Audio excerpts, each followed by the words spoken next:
अस्सलाम वालेकुम। उम्मीद करता हूँ आप सब खैरियत से होंगे। सो गाइस, आज की वीडियो में हम लोग कुछ इफेक्ट्स और कुछ टेम्पलेट्स के बारे में बात करेंगे, जहां पर आप लोगों को इस तरह के काम में बहुत परेशानी होती होगी। बहुत से ऐसे भाई होंगे जिनको समझ में नहीं आती होगी कि उन्होंने करना क्या है। बेसिकली ये सारी चीज़ें हैं क्या, और ये मैं आपको सारी जो भी डिटेल्स है इस वीडियो में आपको मैं गाइड करूंगा, और आपको जो भी है इसका तरीका जो होगा इस्तेमाल करने का वो भी बताऊंगा। तो वीडियो को हम शुरू करेंगे बगैर किसी टाइम को ज़ाया करते हुए। जो भाई भी चैनल पे न्यू हो, चैनल को लाजमी सब्सक्राइब करें, वीडियो को लाजमी लाइक करें और बेल आइकन को प्रेस कर दें, ताकि इस तरह की वीडियोस आप भाइयों को अपडेट्स मिलती रहें। तो अब सिंपल देखें, ये सिर्फ एक इफेक्ट्स हाउस के लिए ही नहीं है। आप कोई भी वीडियो कंटेंट आप कोई भी एडिट करते हो, ठीक है, वीडियो एडिटिंग के लिए, इफेक्ट्स क्रिएशन के लिए, आप इसके अलावा जैसे कि कैपकट में आप टेम्पलेट्स यूज कर रहे हो, स्नैपचैट पे, इंस्टाग्राम पे, हर जगह ये आप यूज कर सकते हो। अब देखिए ये होते क्या है। ये सिंपल हमारे पास टेम्पलेट्स होते हैं, जैसे अभी मैं आपको यहाँ दिखा देता हूँ। ये एक गिफ्ट फाइल है, ठीक है। अब ये गिफ्ट फाइल वर्क करती है, ठीक है। ये गिफ्ट फाइल का मतलब क्या होता है, अब इनमें जो है वो मूविंग्स होती है, ठीक है। आप कोई फोटो इफेक्ट क्रिएट करते हो, आप कोई वीडियो कंटेंट आप क्रिएट करते हो, तो वहां इस तरह के आपको टेम्पलेट्स की जरूरत होती है। लेकिन बाज़ औक़ात हम क्या करते हैं, इनको डाउनलोड करते हैं, फिर कैपकट जैसे जो वीडियो एडिटर है वहां पर हम इनको ले जाके ऐड करते हैं।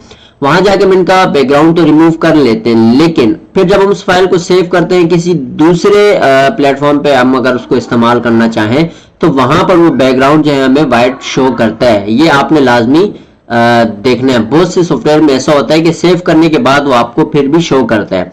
तो अगर आप अपने इफेक्ट्स में, ठीक है, इस तरह के जितने भी स्टिकर्स हैं, ट्रांजिशंस हैं, आप इनको यूज करना चाहते हो, तो सबसे पहले तो आप इसको डाउनलोड करते हो। सपोज मैं यहाँ पर आपको एक फाइल जो है वो करके दिखाने लगा। सिंपल मैं यहाँ सेव इमेज पे करता हूँ।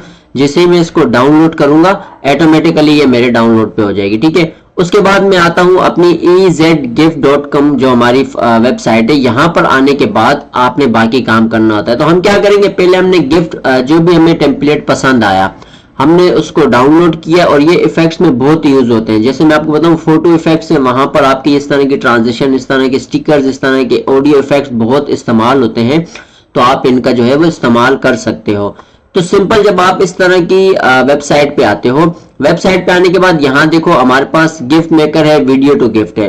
लेकिन वैसे देखा जाए, जब आप गिफ्ट फाइल डाउनलोड कर रहे हो, तो उसके बाद आपने जो है वो वीडियो टू गिफ्ट या गिफ्ट मेकर को किसी को आपने नहीं करना। जब आपकी गिफ्ट फाइल है तो ऑटोमेटिकली गिफ्ट फाइल है, उस गिफ्ट फाइल को जो है वो आप ऐड करते हो। अब यहाँ पर आने के बाद आपने इफेक्ट्स पे क्लिक करना है। जो आपने गिफ्ट डाउनलोड किए हैं, उससे डाउनलोड करने के बाद यहाँ जब आप इस वेबसाइट पे आओगे, आप इफेक्ट पे क्लिक करते हो। यहाँ आपके पास आता है रिमूव बैकग्राउंड। रिमूव बैकग्राउंड पे आने के बाद आपने यहाँ फाइल सिलेक्ट करनी है, जो फाइल का आपको बैकग्राउंड रिमूव करना है। तो मैं इसको ओपन करता हूँ। ओपन करने के बाद डायरेक्ट मैं इसको यहाँ पर अपलोड पे क्लिक कर देता हूँ। जैसे ही अपलोड पे क्लिक करते हैं, थोड़ा सा टाइम लेता है। टाइम लेने के बाद ये आपको इस तरह का ऑप्शन देता है। अब नीचे आपके पास ये सारी चीजें आ जाती है, ठीक है। अब आपको जो भी होती है यहाँ सेटिंग्स करनी होती है, जो सा कलर आपको रिमूव करना होता है वो यहाँ बताना होता है, ठीक है। तो इस तरह हम इसकी सेटिंग करने के बाद बाकी फिर क्या करते हैं, हम लोग इसको अप्लाई पे सिलेक्ट करते हैं। सिलेक्ट करने के बाद ऑटोमेटिकली जो है ये आपका बैकग्राउंड है, ये रिमूव होना शुरू हो जाता है। फिर ये आपकी एक PNG की फाइल में सेव हो जाता है। तो आप इस तरह इसको जो है वो रिमूव कर सकते हैं। तो हमने यहाँ ब्लैक की इसको, ठीक है, हम थोड़ा सा जो है वो नो पे करके इसको सपोज हम लोग यहाँ पर अप्लाई फॉर सिलेक्ट करते हैं, ठीक है। तो इसके लिए आपको यहाँ से ब्लैक पे टिक करें, ठीक है, और विद ट्रांसपेरेंसी पे हमने इसको सिलेक्ट किया। अब मैं अप्लाई फॉर सिलेक्ट पे इसको जो मैंने क्लिक किया, जैसे ही क्लिक करने के बाद ये हमें पूरी इसकी फाइल देता है, ठीक है। तो अब ये इस तरह आपको जो है वो फाइल बना कर देगा। लेकिन इसमें फिर आपने सेटिंग्स करनी होती है कि किस तरह का आपने कलर जो है वो अनसेलेक्ट, जो भी आपने लाइट डार्क करना है, ये सारी सेटिंग्स आप अपने हिसाब से करोगे, जो भी आपने अपना टेम्पलेट्स करना है। तो बेसिकली मैंने जो एक ऑलमोस्ट किया था, जो मुझे सही लगा था, मैं अगर आपको दिखाऊं तो डाउनलोड पे मेरे पास ये ऑलमोस्ट पड़ा हुआ भी है, ठीक है। मैं इसको ओपन करता हूं, तो मैंने इसका ब्लैक पीछे बैकग्राउंड था, इसको मैंने रिमूव किया, तो ये इस तरह हमारे को अभी शो हो रहा है। अब मैं चाहूँ इसको इफेक्ट्स में यूज करूँ, जहां यूज करूँ इजीली मैं इसको यूज कर सकता हूँ। तो ये हमारी आज की वीडियो थी। इंशाल्लाह आप इसको इसी तरह यूज कर सकते हैं। तो मिलते हैं अपनी नेक्स्ट वीडियो में। दुआ में याद रखिएगा। अल्लाह हाफिज।